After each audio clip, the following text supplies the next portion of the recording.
নতুন বছরের সমস্ত দলীয় দ্বন্দ্ব মিটে যাবে বার্তা দিয়েছিলেন বীরভূমের তৃণমূল জেলা সভাপতি তথা মমতা বন্দ্যোপাধ্যায়ের প্রিয় কেষ্ট মণ্ডল।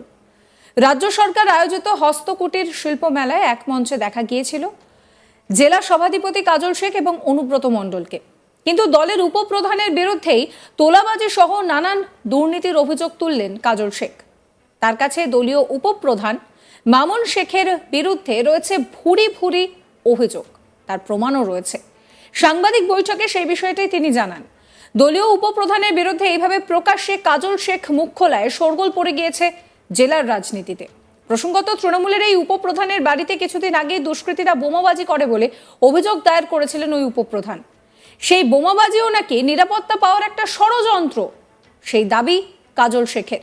এখানেই শেষ নয়, এমনকি ধর্মীয় প্রতিষ্ঠানের কঙ্কালীতলা ট্রাস্টের থেকে টাকা নিয়েছেন উপপ্রধান, সেই বিস্ফোরক অভিযোগ করেছেন কাজল শেখ। তার অভিযোগ, ওই উপপ্রধানের বিরুদ্ধে শান্তিনিকেতন থানায় লিখিত অভিযোগ দায়ের করেছেন কঙ্কালী গ্রামের বাসিন্দারা। সেখানে অনুব্রত মণ্ডলের দলের মধ্যে কোনো দ্বন্দ্ব নেই বলে বার্তা দিচ্ছেন। সেখানে তারই দলের জেলা সভাধিপতি কিন্তু দলীয় উপপ্রধানের বিরুদ্ধে একের পর এক মুখ খুলছেন। অর্থাৎ জেলায় গোষ্ঠী দ্বন্দ্ব রয়েই গিয়েছে নিজের জায়গায়। কাজল শেখ কি বলছেন শোনাবো আপনাদের। আমার কাছে যেটুকু খবর আছে, কঙ্কালীতলা গ্রাম পঞ্চায়েতের স্থানীয় বাসিন্দা যারা আছে, এখানে 115টা ছোটো ছোটো রুম তৈরি করা হয়েছে কঙ্কালীতলা পঞ্চায়েত উন্নয়নের স্বার্থে। সে 115 জন অভিযোগ করেছে তাদের কাছ থেকে লক্ষাধিক করে টাকা নেওয়া হয়েছে বিনা রসিদে। এখানে একটা মাটি সৃষ্টি প্রকল্প আছে, যেটা আমাদের মাননীয় মুখ্যমন্ত্রী মাননীয় মমতা বন্দ্যোপাধ্যায় তার স্বপ্নের প্রকল্প। তিনি বলেছিলেন মাটি সৃষ্টি প্রকল্প যেগুলো হবে সেইগুলোতে যারা আমাদের স্থানীয় মহিলারা আছে, মায়েরা আছে, গ্রুপ আছে, তারাই সেটা পরিচালনা করবে। এখানে দেখা গেছে যে 3 জন ব্যক্তি ওখানে নিয়োগ করা আছে, এখানে কোনো গ্রুপের ওখানে নিয়োগ করা হয়নি, অর্থাৎ মহিলারা ওটা রক্ষণাবেক্ষণ করছে না। এই ধরনের একাধিক অভিযোগ বোলপুর শান্তিনিকেতন থানাতে ওনার বিরুদ্ধে করা হয়েছে, যেটুকু আমার জানা আছে।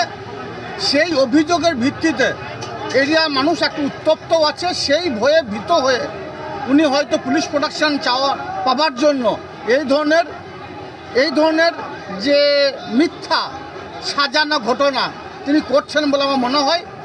যদিও বীরভূম জেলা পুলিশ প্রশাসন অতি সক্রিয় আছে, বিষয়টা নিষ্ঠার সঙ্গে সততার সঙ্গে দেখার জন্য আমি বীরভূম জেলা এসপি সাহেবকে রিকোয়েস্ট করেছি, বোলপুর এডিশনাল এসপি সাহেবকে রিকোয়েস্ট করেছি।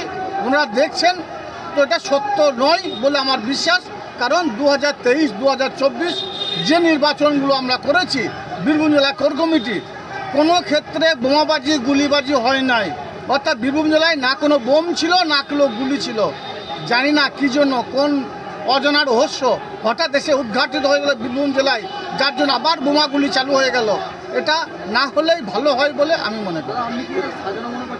অবশ্যই এটা সাজানো ঘটনা।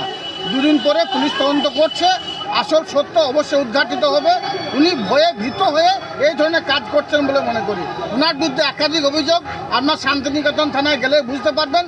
লোকাল মানুষ তাদের কাছে বিভিন্ন ধরনের প্ররোচনা দিয়ে তাদের কাছ থেকে টাকা পয়সা আত্মসাৎ করেছিলেন, যার জন্য তার বিরুদ্ধে একাধিক অভিযোগ শান্তিনিকেতন থানায় করা হয়েছে। তাছাড়াও এখানে যারা ট্রাস্ট আছে, সে ট্রাস্ট থেকেও কয়েকবার টাকা তোলা হয়েছে, ধর্মীয় স্থানীয় থেকেও টাকা উনি তুলেছেন, সেটার প্রমাণ আছে। সেই ভিত্তিতেই তিনি ভয়ে ভীত হয়ে পুলিশ প্রোটেকশন চাইছেন, যার জন্য এই ধরনের ঘটনা ঘটাচ্ছেন বলে মনে করি। আপনারই দলের উপপ্রধানকে তাহলে মিথ্যাবাদী বলছেন? দেখুন, আমার দল যে অপরাধী সে অপরাধী, যে মিথ্যুক সে মিথ্যুক, যে তোলাবাজ সে তোলাবাজ।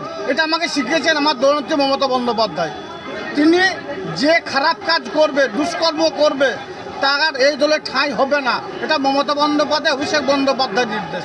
স্বভাবতই তোলাবাজি করেছেন, সেটা থানাতে লিখিতভাবে অভিযোগ দায়ের করা হয়েছে।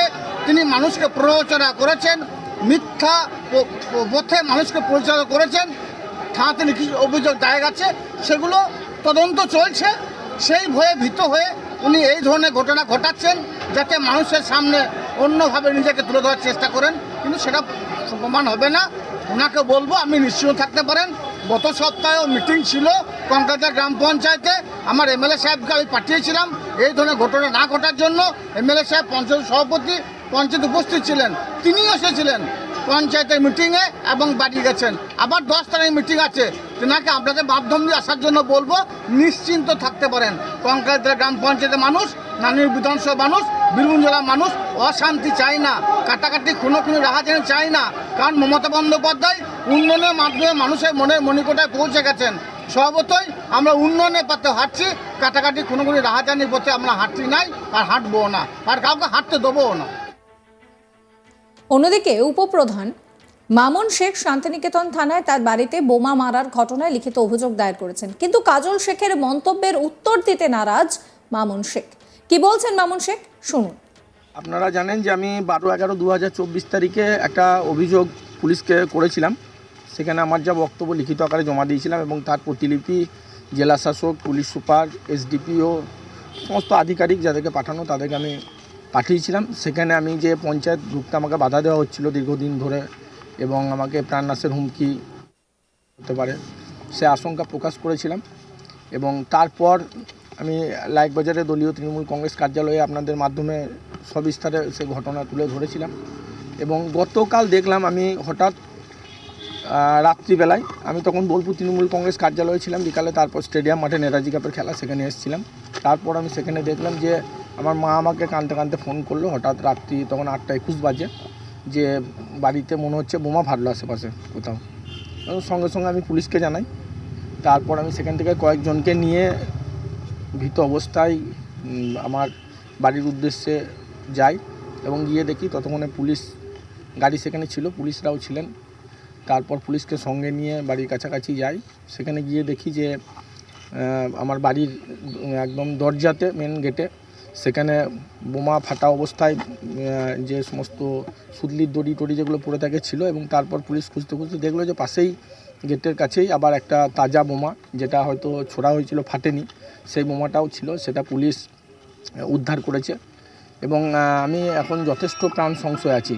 তাই আমি আমার যা বক্তব্য, কালকের ঘটনা সিসি ক্যামেরার ফুটেজ সেখানে পুলিশ আধিকারিকরা গিয়ে দেখেছেন এবং সেখানে পুলিশ সিসি ক্যামেরাতেই দেখা গেছে বোমের যে বিস্ফোরণ হচ্ছে, সেটাও আপনাদেরকে দেওয়া হয়েছে সংবাদ মাধ্যমকে এবং পুলিশকেও দেওয়া হয়েছে। বীরভূম জেলা পরিষদের সভাধিপতি কাজল শেখ অভিযোগ করছেন আপনার বাড়িতে যে বোমাবাজি হয়েছে পুরোটা সাজানো, পরিকল্পিত, মিথ্যা, আপনার বিরুদ্ধে দুর্নীতির অভিযোগ আছে, তাই আপনি সেখান থেকে বাঁচতে এরকম ধরনের অভিযোগ করছেন, এটা বলছেন। এটা বোকামি ছাড়া তো আর কিছু নয়। যেখানে দেখুন আমি কিন্তু কারণ আমি কিন্তু অভিযোগ করিনি, কারণ ঘটনা ঘটেছে, সিসি ক্যামেরায় ধরা পড়েছে, পুলিশ তদন্ত করছে।